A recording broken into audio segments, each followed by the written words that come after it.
The Book of Life, Krishnamurti. Listening beyond the noise of words.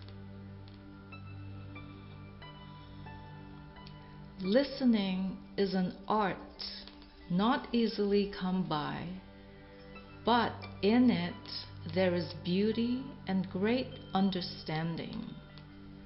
We listen with the various depths of our being, but our listening is always with a preconception or from a particular point of view. We do not listen simply.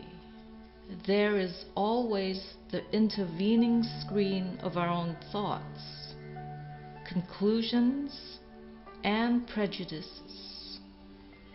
To listen, there must be an inward quietness, a freedom from the strain of acquiring, a relaxed attention.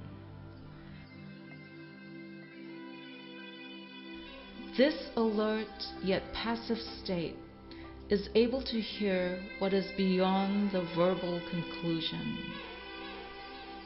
Words confuse. They are only the outward means of communication.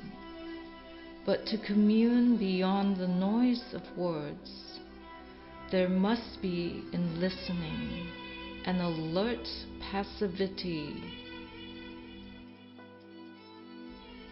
Those who love may listen, but it is extremely rare to find a listener.